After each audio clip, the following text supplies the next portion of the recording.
Alright, so no coding tutorials this week. Turns out that I'm sick. Yeah, I've been going through a really annoying viral infection, whatever it's going on. I don't know, man. It sucks. But we have to stay consistent for the algorithm, for the channel, and just for consistency's sake. And that's kind of what want to talk about today. Like the concept of a lot of concepts actually, but consistency is one of them. I mean, we've all heard of it, right? We got to be consistent, right? We got to be consistent. We got to be consistent. We got to be consistent, right? We want to build habits. We want to start going to the gym, reading a book, coding every day. Consistency is key. We hear it all the time, really, in motivational videos or self improvement videos. And these are really good pieces of advice. Like, I'm not going to, no, they're really good pieces of advice.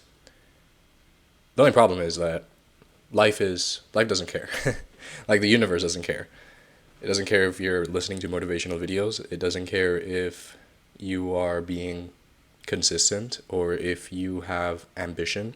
It doesn't care if you have good intentions or if you have values.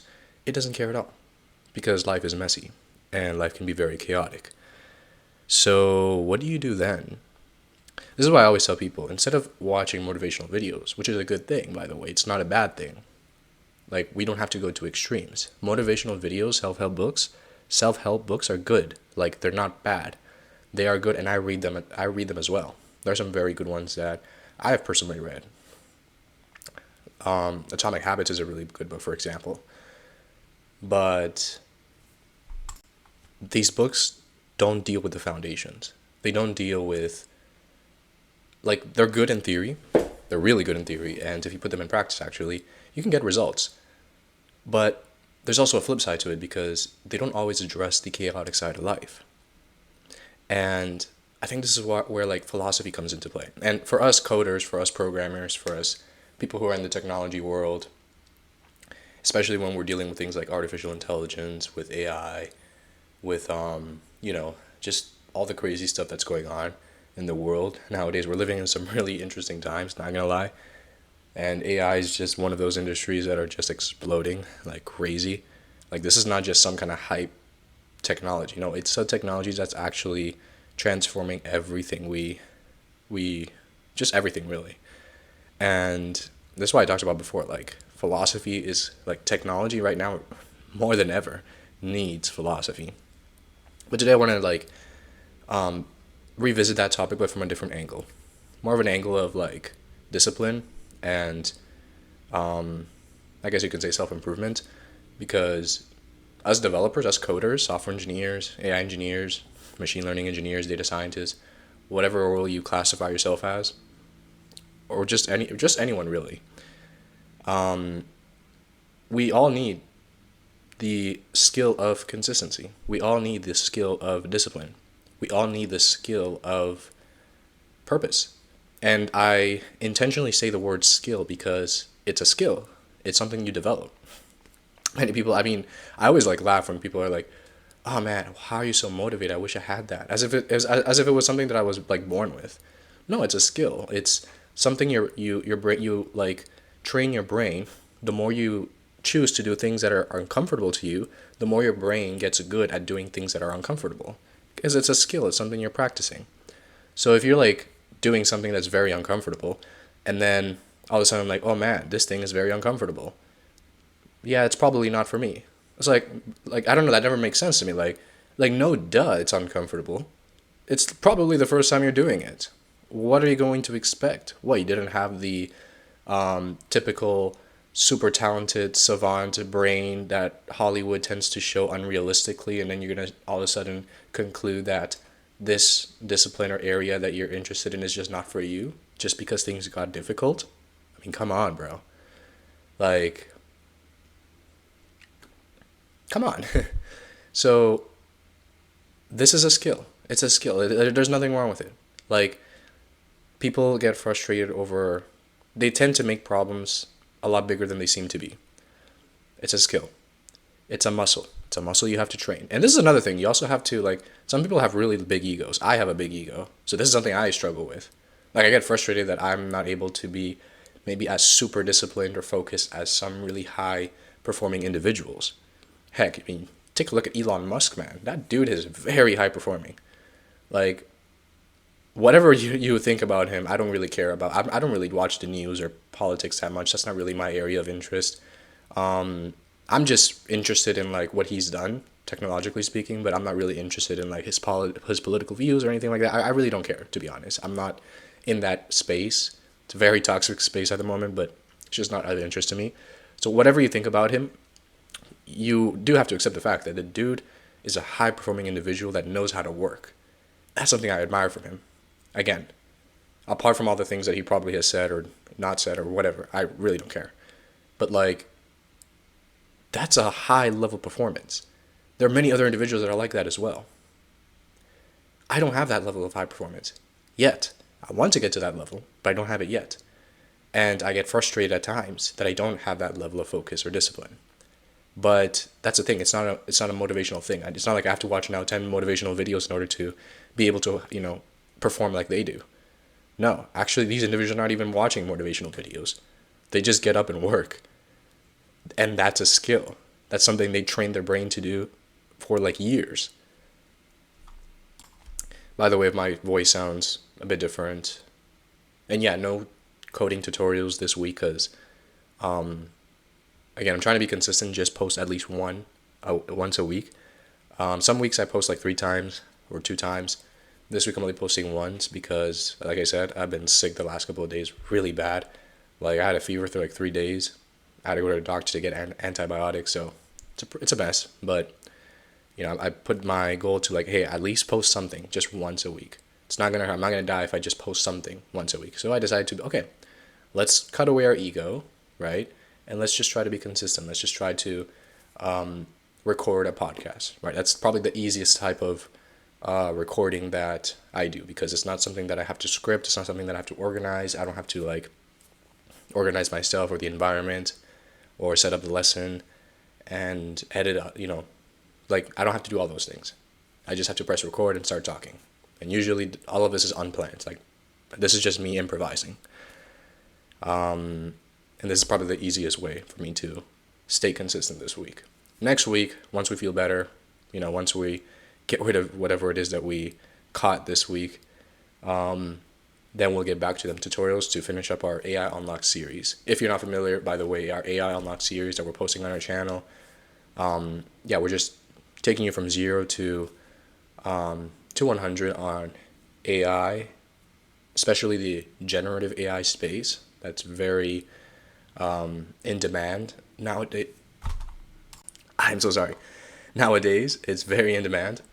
My voice just cracked right there. Like, it's struggling a bit, but yeah, it's very in demand. Generative AI, especially in the text area, AI agents, and I'm very interested in this area in this space because I'm very curious as to how this space is going to transform the way we think, the way we learn, and the way we work as well.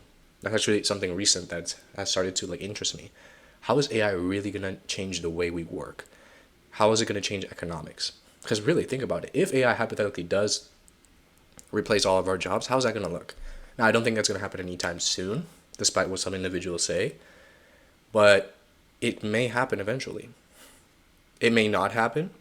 Like, it doesn't have to happen. It really doesn't. But it could happen. And I'm interested in the possibility. What happens if it does happen, right? I'm not going to say it's going to happen. I'm not going to say it's going to happen soon. In fact, I don't think it's going to happen soon. But I'm still interested in like, okay, what if though? What if it does happen? Like what if, what's going to happen? So that's some stuff I'm going to be exploring a bit more as well. So this generative AI space is a lot bigger than people expect. It's a lot more than just, oh yeah, make money with AI, right? Make $1,000, $10,000 a month with AI. That's some pretty good stuff as well. And I'm intending to build a business out of this as well. I'm being completely transparent. I want to make money with this industry. Money is a good thing. And I want to make lots of it. And I'm sure a lot of people here as well. Totally respectable. But it's also important for us to look at the other problems that are in the world. And because if we're going to make money, we have to solve real problems, right? We need to like actually make the world a better place. We have to mitigate the suffering that is out there in the world. Because there's a lot of suffering, man.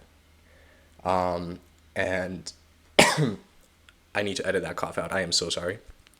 Either way, this is informal, so I could care less.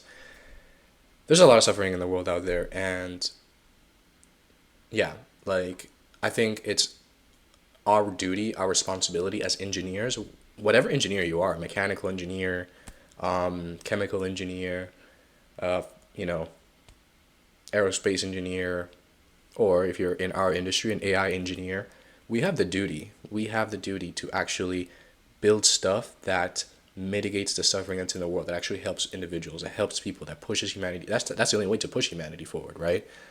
We have that obligation. We have that duty.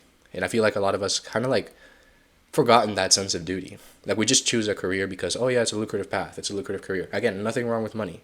Money is a good thing, right? We need money so that we can provide for our family. That's an amazing thing. That's a beautiful privilege. But we also have to think more, like expand our thinking. Remember what I said before. Purpose is a skill. We have to exercise that skill as well. We have to exercise the skill of purpose, finding a purpose. And again, it's a skill. So don't get frustrated if you don't catch that purpose initially. That's fine. Your purpose now is probably going to change in the next year. And that's totally cool. Like it's changed, like for me, it's changed multiple times. Why? Because as you learn, this is something that maybe a lot of like motivational videos probably don't talk about, but as you're learning, as you're reading about the world, and as you're growing and as your brain is developing and maturing, your your values are probably going to change. They're going to develop. They're going to unfold. They're going to dynamically evolve, and that's okay. Meaning your purpose is going to it's going to change.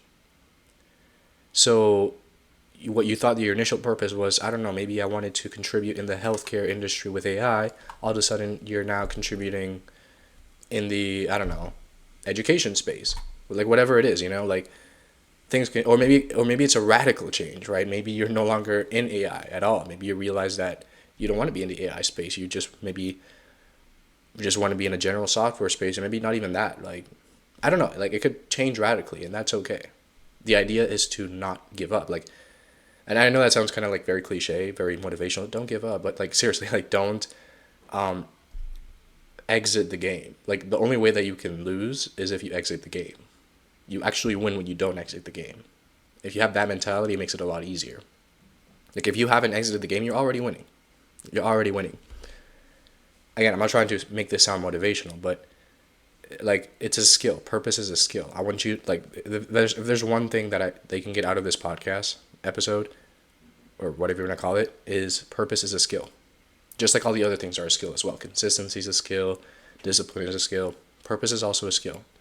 So you just have to act it out. Like really think about it, right? Deliberately do it. Don't just like randomly putting something that you're excited about.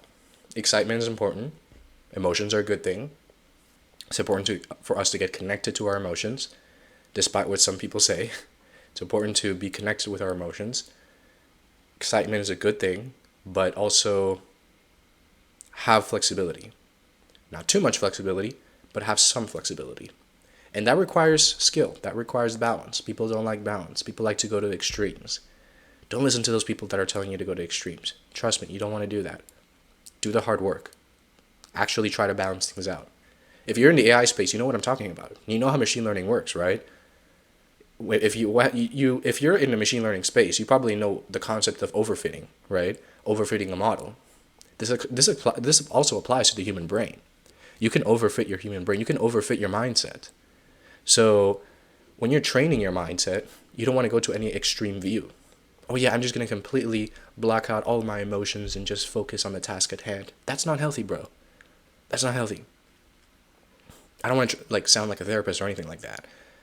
It's just not healthy. Don't block out your emotions. Your emotions are there for a reason. And I'll just go to the other extreme and just, I don't know, become a cynic. That's also an extreme that you shouldn't go there as well. That's also not healthy. You need to balance things out. And balance is a very dirty word nowadays because it takes hard work. And oftentimes it's not clear. It's very fuzzy. Because balancing are one of those things that just require experience. It requires you to just test things out and iterate and iterate and iterate. It's not something that I can like give you in a piece of paper. Think about it. When you're training a machine learning model, again, for those of you in the AI space, the machine learning model, it's not like you're giving it like a completely detailed, like word by word explanation as to what it needs to do. No, oftentimes you got to iterate and iterate. You need to let the AI balance things out. It needs to balance out its parameters, its hyperparameters as well. Otherwise, it could overfit. It could risk overfitting or it could risk underfitting.